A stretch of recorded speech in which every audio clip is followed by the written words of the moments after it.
Paano mo daw masabi na cycled na ang tank? Naturally, complete tank cycle takes 4 to 6 weeks sa mga new tanks. As per studies, bago mo pwedeng lagyan ng isda safely. And our only way to test that is to test the parameters. But based on studies, every single bacteria multiplies every 12 to 24 hours. Depende sa kondisyon ng environment nito. Best condition is 26 to 30 degrees temperature and pH of 7.5 to 8.2 and highly oxygenated water. At may ammonia source up to 2 ppm. At ang pinakaimportante, ang kakapitan nila ng mga porous biomedias. Best din kapag hindi sila exposed sa light at lalo na sa UV light. Parang mas mabuti kung meron tayong example. Meron tayong 2 tanks na bagong setup. I think nakita nyo to itong first tank natin at ito ay 2 weeks plus na tank pero wala pang 3 weeks. Itong pangalawang tank natin ay wala pang 1 week. At tinest na natin yung first tank natin at makikita natin na 0 na ang ating ammonia at nitrites. And yung nitrates is at 10 ppm lang. On our first test sa pH ay sumagad ito kaya tinest natin ito sa high range pH at naglabas ito ng 8.2 na pH which is good. Medyo mataas pero safe pa hanggang 8.5 na pH. At imagine nilagyan na natin ng isda ito within 10 days since nakalimutan natin to since dumaan ang bagyo pero naglagay na tayo ng nitrifying bacteria for 7 days. At dito naman sa ating second tank, ginawa pa din nating planted tank kahit limited ang plants natin. Wala pa itong 1 week, mga 3 or 4 days pa lang since na-test natin ang water parameters. Ang ammonia ay nasa 0.50 ppm pa din. But usually without inducing nitrifying bacteria, considering meron tayong substrate, umaabot pa ito ng 1 to 2 ppm. Since meron ng nitrifying bacteria na unti-unting nagtatrabaho, makikita natin yan sa nitrates na tumataas. Kasi nagko-convert sila. At sa makikita din natin na ang nitrites ay hindi pa 0. Usually talaga kapag cycled na ang tank kahit tumaas man ang ammonia, rare lang talaga na ang nitrites ay tumaas. Since wala pa nga itong 1 week, hindi pa complete yung cycle niya. Medyo mataas pa ang nitrite at nasa 0.25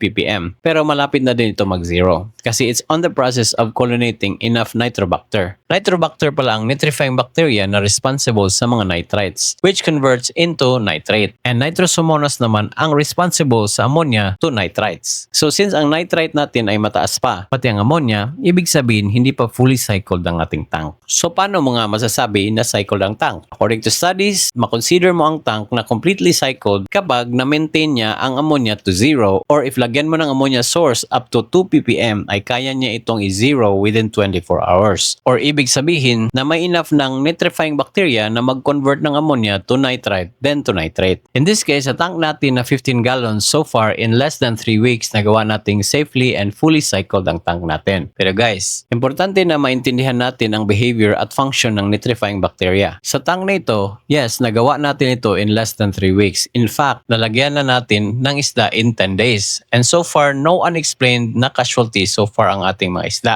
At tinagdagan pa nga natin and good naman sila. Pero hindi ibig sabihin na ganun din kabilis ang mga tanks nyo. To be safe, kailangan mo pa din mag-test lalo na kung big tanks kasi bigger space, bigger water volume and may take longer to colonate. But inducing with nitrifying bacteria, either liquid or powder form, may make it faster. But then again, you have to test your water parameters on the safe side.